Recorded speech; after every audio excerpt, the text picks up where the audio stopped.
जय हिंद, नमस्कार दोस्तों। मैं अनिल कुमार वर्तमान इंडियन रेलवे में कार्यरत हूँ। दोस्तों हम बात करेंगे आज बिलासपुर जोन कट ऑफ की जो पूरी सच्चाई है, यानी कि एक्चुअली में जो उसका कट ऑफ रहने वाला है उसी पर मैं बात करने वाला हूँ। बात करेंगे, हम कुछ एनालिसिस करेंगे जो आपकी 2019 की वैकेंसी है, वैकेंसी फॉर्म परसिट कंपटीशन, और जो आपका 2024-25 का वैकेंसी है उसकी जो वैकेंसी कितनी थी, फॉर्म कितना था, परसिट कंपटीशन कितना है, जो एग्जाम अटेंडेंस के बाद में परसिट कंपटीशन कितना रहा, यानी कि ऑलमोस्ट सारी चीजों पर बात करके कट ऑफ तैयार करेंगे। तो वीडियो में अंत तक बने रहिएगा। यानी कि मैं बात करूंगा केवल डाटा के आधार पे, ऐसा नहीं कि कुछ अफवाह बोल रहा हूँ, नहीं दोस्तों, मैं अफवाह नहीं, सिर्फ डाटा के आधार पे बात करता हूँ। और वीडियो अच्छा लगे तो वीडियो को लाइक कीजिएगा, चैनल को जरूर से जरूर सब्सक्राइब कीजिएगा। और नेक्स्ट वीडियो कौन से जोन पे आना चाहिए थोड़ा कमेंट करके बताइए, जिस भी जोन का ज्यादा कमेंट रहेगा फाइनली नेक्स्ट वीडियो उसी पर ही आने वाला है।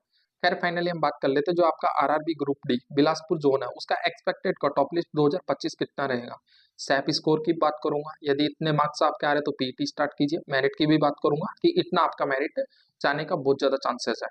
साथ में हम बात कर लेते हैं जो आपका टोटल वैकेंसी है, यानी बिलासपुर जोन के अंदर टोटल वैकेंसी इस बार 1337 है। बहुत अच्छा वैकेंसी है, काफी अच्छा खासा वैकेंसी है। टोटल फॉर्म की मैं बात करूँ तो 4,32,897 टोटल कैंडिडेट है जो 1337 वैकेंसी के लिए यहाँ पर फाइनली आवेदन किए हैं। पर सीट कॉम्पिटिशन की मैं बात करूँ, यानी कि एक सीट पर कितना कॉम्पिटिशन आ रहा है, तो 323 यहाँ पर सीट कंपटीशन निकल के आ रहा है, क्योंकि आपकी वैकेंसी 1337 है और फॉर्म लगभग 4,32,000 के समथिंग यहाँ पर अप्लाई हुए हैं। तो जो आपका पर सीट कॉम्पिटिशन है वो 323 के समथिंग यहाँ पर फाइनली निकल के आ रहा है।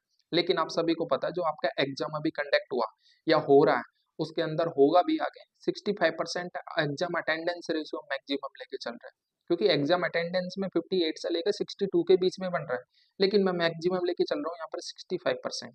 जो आपका एग्जाम अटेंडेंस रेशियो वो 65 मान लूँ, तो जो आपका टोटल फॉर्म आवेदन यहाँ था 4,32,837, उसमें से 2,81,383 कैंडिडेट ही एग्जाम दे पाए।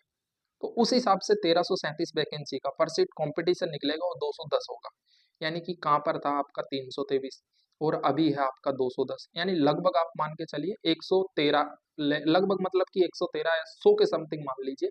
जो आपका कंपटीशन है वो पहले ही गिर गया, यानी कि एक सीट पर 100 कैंडिडेट यानी 113 कैंडिडेट जो फाइट कर रहे थे वो माइनस हो गए। तो कंपटीशन लेवल काफी अच्छा खासा हो गया। और अब मैं बात करूँ आपके पेपर के लेवल की, तो देखो बार बार बात कर रहा हूँ पेपर का लेवल कैसा था। पेपर का लेवल 2022 वाली वैकेंसी में इजी टू मॉडरेट था, और जो आपकी 2018 की वैकेंसी थी उसमें पेपर का लेवल इजी था, मॉडरेट भी नहीं था। और इस बार जो पेपर का लेवल है मॉडरेट टू हार्ड है, क्योंकि जीके जीएस पता ही नहीं चला, हवा ही नहीं लग रही कि क्वेश्चन कहाँ से आ रहा है। और आपने एग्जाम दिया होगा तो निसंदेह आपको एग्जिट पता चला होगा कि पेपर का लेवल कैसा था, मेरे को बोलने की जरूरत ही नहीं होगी। और जो लोग बोल रहे हैं ना कि 80 प्लस से 92 90 जाएगा, अरे यार कहाँ से जाएगा, मेरे पास कम से भी कम 40,000 आप मैसेज होंगे, आपको विश्वास नहीं होगा। मेरे पास लाइव जो 40,000 के समथिंग है ना कमेंट है, चैट है, उसमें है ना मैंने 80 प्लस बहुत कम कैंडिडेट देखे हैं। मैं बात कर रहा हूँ ना डाटा के आधार पे बात कर रहा हूँ, फैक्ट। ऐसे नहीं कर रहा कि मेरे को किसी कैंडिडेट ने बोला भैया मेरा तो 71 बन रहा है और मैंने यूआर का ठोक दिया 71, नहीं। मैं डाटा के आधार पे बात कर रहा हूँ, और विश्वास नहीं है तो मैं फाइनली बता भी सकता हूँ आपको कि मेरे पास कितना डाटा है। खैर छोड़िए बात को, हम बात कर लेते हैं जो 2019 का आपका कट ऑफ था। ये देख लो एक डाटा मैंने फाइनली साइड से उठाया, ऐसा नहीं कि कुछ भी। 2019 का जो आपका कट ऑफ था वो यूआर कैटेगरी का 62.85 रहा था, ओबीसी का 62.35 रहा था। उस टाइम ओबीसी और यूआर लगभग दोनों का सेम रहा था। एससी की मैं बात करूँ तो 55.13, एसटी की मैं बात करूँ तो 48.52। कितना कट ऑफ रहा है, बहुत कम कट ऑफ रहा है, यानी कि इतना कट ऑफ रहा था उस टाइम कि फाइनली जिसने अच्छे से प्रिपरेशन की होगी वो फाइनली एक वैकेंसी ले गया होगा। यार मैं आपको बता दूं, जो मेरा एग्जाम था 2019 वाली वैकेंसी का वो 2022 में हुआ था। उसमें ऐसे ऐसे जीके के क्वेश्चन थे कि चंद्रमा पे पहला व्यक्ति कौन था, हम्म कोशिका की खोज किसने की, मेरे पास क्वेश्चन रखे हुए हैं। मैंने जब एग्जाम दिया था पूरा क्वेश्चन लिख दिया था जीके जीएस का, कौन कौन से क्वेश्चन आए थे इधर उधर से रिव्यू देख के। खैर वो वैकेंसी ज्यादा थी, लेकिन जो उसका एग्जाम लेवल था वो बिल्कुल लो था, यानी कि मॉडरेट भी बोलना लेकिन मेरे हिसाब से उचित नहीं है, इजी था। लेकिन इस बार जो आपका एग्जाम लेवल है वो बहुत हार्ड है। मैंने देखा, मैंने एग्जाम रिव्यू लिया, बहुत हार्ड है। आप खुद एग्जाम दे के आए होगे ना, आपको पता है। तो जो लोग बोल रहे हैं ना 85 से प्लस, वो बोलने वाले बोलते ही रह जाएंगे। टीसीएस लेवल बढ़ा देना, 40 नंबर नहीं लाए और 85 बोलने वाले बोलते ही रह जाएंगे। 85 में पता कौन जाता है, 85 में दो ही कैंडिडेट जाते हैं, जिसका प्रिपरेशन या तो बहुत ही अच्छा है, या फिर वो कैंडिडेट जाते हैं वो जाएंगे ना जिनका प्रिपरेशन बहुत अच्छा है, वो शांत रहेंगे। यानी कि जो एकदम बहता पानी होता है ना, वो शांत रहता है और कंटिन्यू गति से चलता रहता है, तो वो कैंडिडेट शांत रहेंगे। लेकिन वो रहता है ना कि एक आंधी तूफान की तरह पानी आया, तबाही मचा के चला गया, वो कैंडिडेट रहते हैं जो पूरे ग्रुप में तबाही मचा देंगे कि मैं 90 करके आया हूँ और कट ऑफ 85 जाएगा, पूरे ग्रुप में भूचाल हो जाएगा, तबाही आ जाएगी। तो ऐसा कैंडिडेट से बचिए, क्योंकि वो कैंडिडेट आपको फाइनली डिमोटिवेट करेंगे। खैर हम देख लेते हैं जो आपका सैप स्कोर है वो एक्चुअली में इस बार कितना रहेगा। जो आपकी 2024-25 की वैकेंसी थी ना, उसका सैप स्कोर की यदि मैं बात करूं तो यूआर कैटेगरी का 65 से 67 के बीच में नंबर आ रहे हैं ना, ये विदाउट नॉर्मलाइजेशन की बात कर रहा हूँ। जो आपका आंसर की के बाद में जो मार्क्स बनने वाले हैं उसकी मैं बात कर रहा हूँ, तो आप एकदम सैप स्कोर के अंदर हो, पीटी स्टार्ट कर सकते हो। और दोस्तों यदि आपने हमारे चैनल को सब्सक्राइब नहीं किया ना, तो प्लीज अब सबसे पहले आप सब्सक्राइब कर लीजिए, सब्सक्राइब कीजिए पहले, उसके बाद में मैं नेक्स्ट डाटा की बात करूंगा। एक लाइक करना और एक सब्सक्राइब करने से कुछ भी नहीं, आपका पैसा नहीं लग रहा है यहाँ पर सब्सक्राइब करने में। हम यदि आपका पैसा लगता ना तो हम खुद नहीं बोलते, ठीक है ना। तो एक सब्सक्राइब कर दीजिए। हम आपको एकदम फैक्ट वीडियो बताते हैं, ऐसा नहीं कि कुछ भी बोल रहे हैं, हम आपको एकदम एक्चुअली में जो प्रोसेस होने वाला वही बताते हैं। पीटी कैसा होगा, उसमें कैसे क्या, हम खुद ग्राउंड पे जाके बात कर रहे हैं यार, हम खुद ग्राउंड पे जाके बात करेंगे, आपका पीटी करवाएंगे, तो इतना तो एक सब्सक्राइब तो बनता ही है। ओबीसी की यदि मैं बात करूँ तो 65, ईडब्ल्यूएस की यदि मैं बात करूँ तो 62 से 63, सब्सक्राइब कर दीजिए जब तक मैं कट ऑफ की बात करता हूँ। एससी की यदि मैं बात करूँ तो 60 और एसटी का 57 से 60 के बीच में फाइनली आप पीटी यहाँ पर कॉल हो जाएगा। इतना मैं बता रहा हूँ, एक्सपेक्टेड कट ऑफ लिस्ट की बात करूंगा, लेकिन इतने नंबर पर आई थिंक पीटी कॉल हो जाएगा।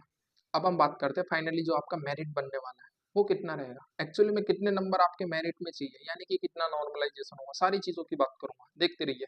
पीईटी में आपको पता होगा 3 गुना कैंडिडेट को यहाँ पर रिजल्ट निकाला जाएगा, लगभग 1300 कैंडिडेट को भी मान लिया जाए ना, तो 3900 वैकेंसी का जो आपका टोटली कैंडिडेट होंगे वो पीटी के लिए सेलेक्ट होंगे। यानी काफी अच्छे कैंडिडेट होंगे, 3900 कैंडिडेट कम नहीं होते, काफी अच्छे खासे कैंडिडेट होंगे जो यहाँ पर पीटी के लिए यहाँ पर फाइनली शॉर्ट लिस्ट होने वाले हैं। मैं यहाँ पर सीसीए कैंडिडेट को इंक्लूड नहीं कर रहा, एक्स सर्विसमैन को इंक्लूड नहीं कर रहा, ये जो आपका टोटल वैकेंसी होता है उससे टोटली डिफरेंट होता है, यानी कि अलग आता है। तो मैं बात करूंगा इसकी भी आगे, बहुत ही अच्छे से बात करूंगा। उससे पहले मैं यहाँ पर देख लेता हूँ जो आपका फाइनल मेरिट है वो कितना जा सकता है, यानी कितने मार्क्स चाहिए आपका नॉर्मलाइजेशन के बाद में, कितने मार्क्स चाहिए कि आप एक मेरिट बना जाओगे।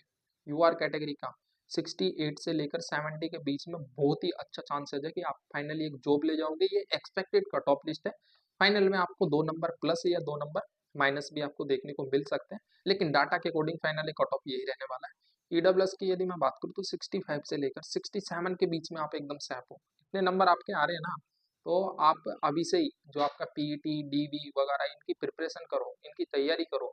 ओबीसी की यदि मैं बात करूँ तो ओबीसी का लगभग 65 से 68 और एससी का 62 से 64 के बीच में फाइनली आप एक जॉब ले जाओगे। एसटी की यदि मैं बात करूँ तो 59 से 61 के बीच में फाइनली अच्छा खासा स्कोर रहेगा, और जॉब लेने के लिए इतने नंबर काफी है, क्योंकि पेपर का लेवल फिर मैं बोलूंगा बहुत ही अच्छा है।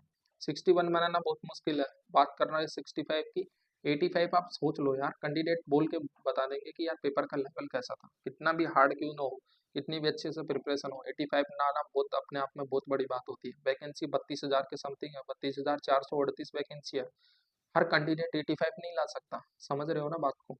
खैर छोड़िए, आपको अच्छा लगे ना वीडियो को लाइक कीजिएगा, चैनल को जरूर से जरूर सब्सक्राइब कीजिएगा। नेक्स्ट वीडियो कौन से जोन पे होना चाहिए, जिस भी जोन का जो हमें कमेंट है जो ज्यादा मिलेगा, नेक्स्ट वीडियो उसी जोन पे बनाने वाले हैं। और अच्छा लगे ना तो वीडियो को लाइक करना, चैनल को सब्सक्राइब करना, शेयर करना दोस्तों के साथ। और आपको देखना है कि वर्कशॉप में कितना सैलरी मिलता है, कैसे क्या वर्क करना पड़ता है, पीईटी कैसे होगी, ऑलमोस्ट सारी वीडियो डिस्क्रिप्शन में जाइए देखिए, टेलीग्राम चैनल को ज्वाइन कीजिए और डायरेक्ट डीएम करके हमसे कुछ भी पूछ सकते हो आप। तो जब तक के लिए जय हिंद, जय भारत, थैंक यू।